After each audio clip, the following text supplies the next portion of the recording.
So what are we doing today? We're grooming Dillion today. So he hasn't been ridden in a little while because I've been really preoccupied between the dirt work in the pond and the cattle. So it's finally a really nice day out and it's time to get back to training him.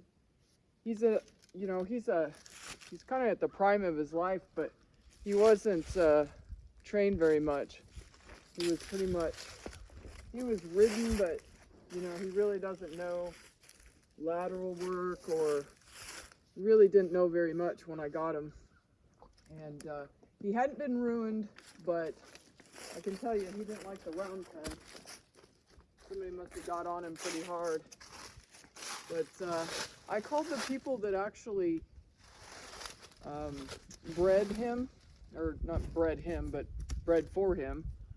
And they're in their 80s, and then sold him as a yearling. So he came from Nebraska, and I got him from a gentleman that was a roper, and I just don't think he had time to make him a rope horse because his son was probably going to do most of the training or riding of him, and he had gotten a job in another state, so that just didn't happen.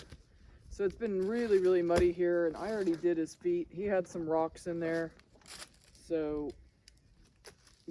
I cleaned out his feet and cleaned off the mud off his fetlock. So, it's not, you don't have to make them show pretty, but it's always nice to ride a pretty horse. So, that's why, that and the bonding of the horse and yourself is why I do it. Kind of makes them calm around you. I'm sure it's like getting personal attention when you're a person, like haircuts or manicures or pedicures. So he's really irritated by the flies. I think they're just biting because they're like winter flies, and for whatever reason they're attacking.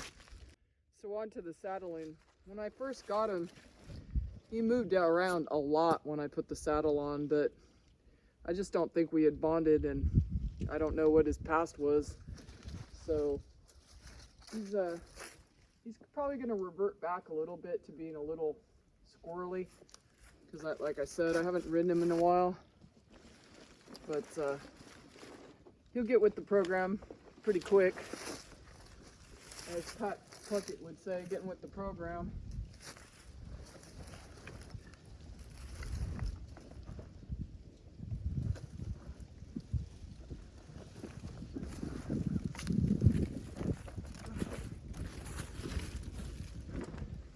Looks like I'm a little out of condition myself.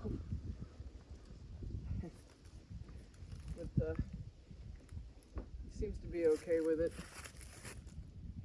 So this horse was so large. I mean, I had a big rope horse. He was a big head horse, but this guy makes him look small. His breastplate didn't fit. It was super tight around him. And he was kind of, I guess, what I'd say a little fat, is fat.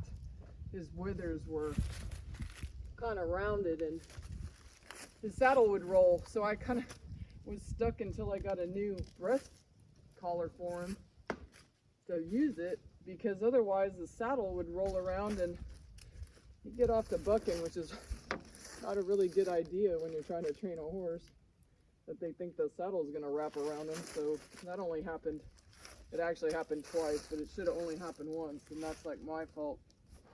But I honestly didn't think that if he was just grazing, the saddle would rotate on him, but it did. So I started him off real slow, and I still continue to do it slow because I'm recovering from a back. I probably shouldn't even ride. I'm sure the doctor's probably cringing to think that I get on a horse, but it's my lifestyle. I can't give that up. That's why I have a ranch, so I can do the endeavors that I enjoy, and this is one of them. And actually, believe it or not, my back feels a whole lot better after I ride my horse. It's almost like it is therapeutic. So, not sure what that's all about. I just know what it feels like. Easy.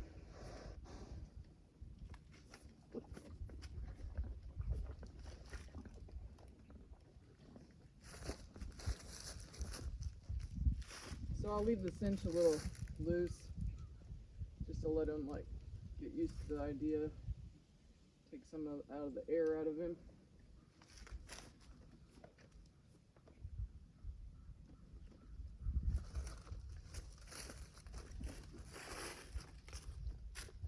So when you go around a horse, it's a nicety to you know, touch them so they know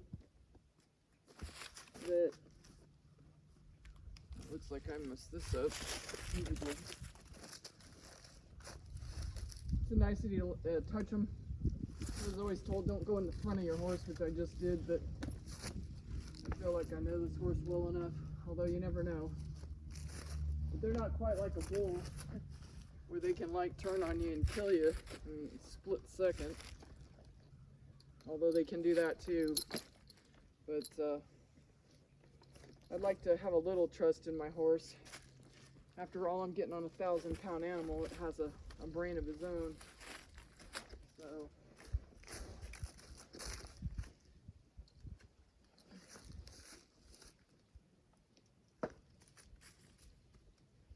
I'm definitely out of practice here. I put this saddle away for the summer because summer is just a beast here in Texas. It is so humid. I swear it's like human and animal cruelty to ride in the humidity here. At least it is for me. I'm used to a dry heat, and that it is not.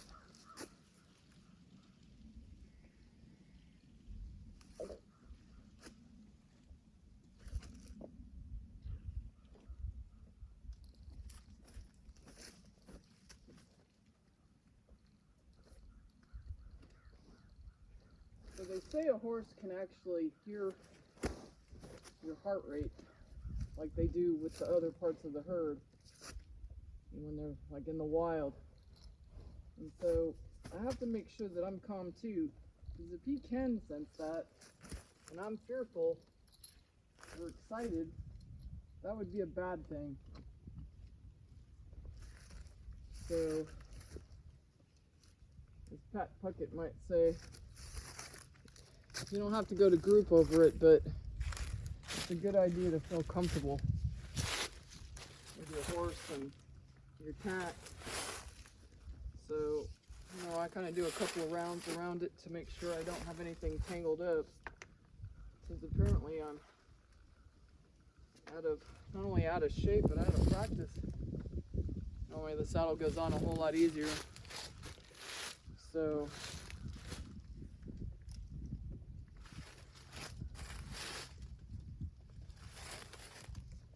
I leave it loose for the time being, so you can like get the air out of him.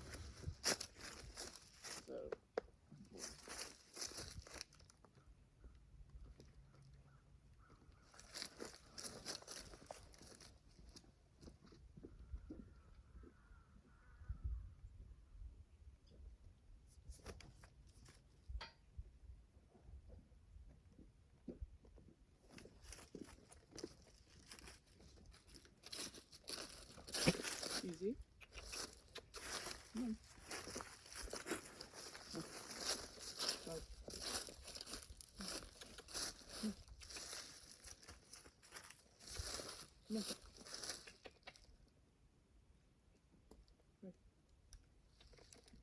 Come on. Good boy.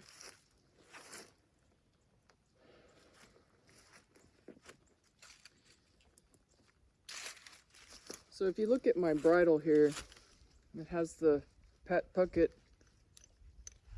combination snaffle. I guess I'd call it a cricket. And when I first got this horse, I put on my other bit and I soared him up because it was too narrow. And then he started putting his head up and he didn't want me to put a bridle on, and I did that. I was about ready to ruin my horse. So, you know, what you want is a horse that will accept the bit. So, you know, I started putting honey or salt on it so he'd get used to the idea and just, you know, put his mouth in it and suck up the bridle. So as you can see, he's kind of got that idea down. And his jaw's so big that I had to put an extra, just for his chin strap, or yeah, his cheek strap, I had to do a special knot that, now again, I gotta thank Pat Puckett. I think he calls it a blood knot, because I couldn't find leather at the time to fit around his head. He's no jughead, he's just a big horse. So I had to, you know, kind of re-outfit a few things on him.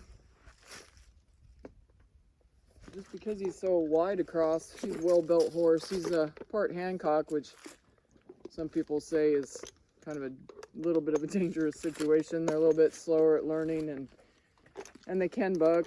He can buck, but it's nothing like my other horse, so I'm very grateful for that. So, so I feel really comfortable. He tests me like all horses do, but he doesn't insist upon it for very long, so that makes it a lot easier on me. So he's playing with that cricket. I don't know if you can appreciate that, but that's a good thing. But those flies are really bugging him.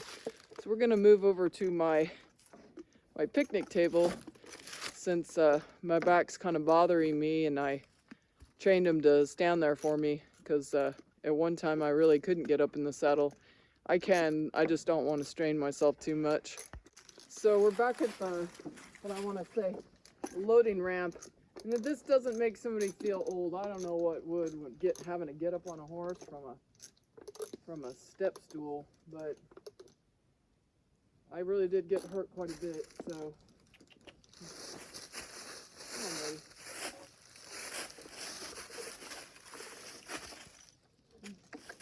Good boy. So anyway, however you get back in the saddle is how you get back in the saddle. So whatever it takes is what I'm gonna do. Come on, buddy. So hopefully he'll remember the routine and get with the program, or as Pat would say, get back on the payroll.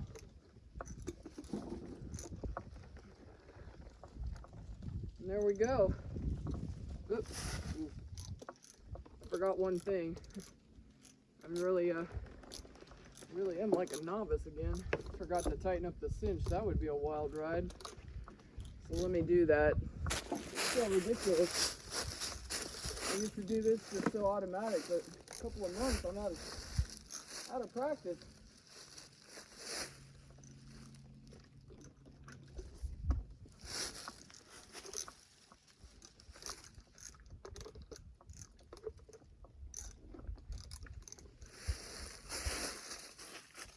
Alright, let's do this one more time. There's nothing wrong with the horse having to be patient, so I guess I can say it's part of the training program.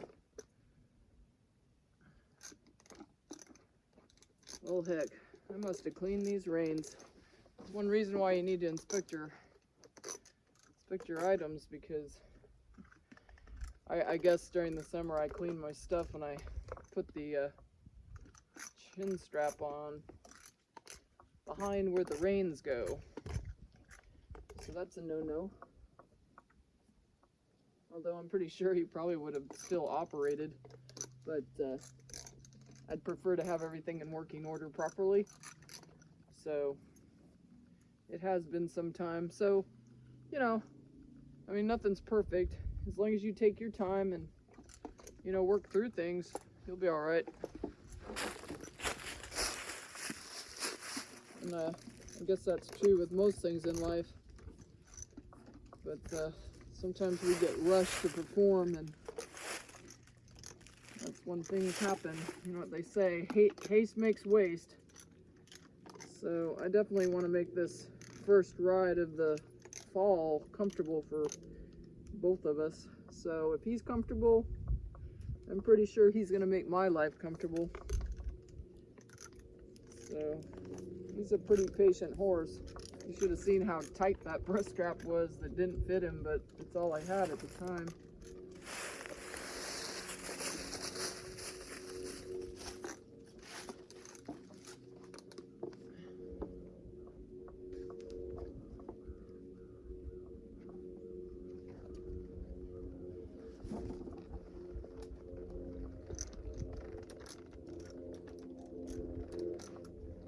I just sit on him for a while. I haven't given him the cue to walk off, and I don't want him to. I want him to take the cues off me, and me only. He does have a brain, but I'd really like him to, you know, listen to me. So he's got his ears kind of tilted. He's thinking about what I'm going to ask him to do. So I guess we'll go for a small stroll, get used to one another again. So that's what we're doing today.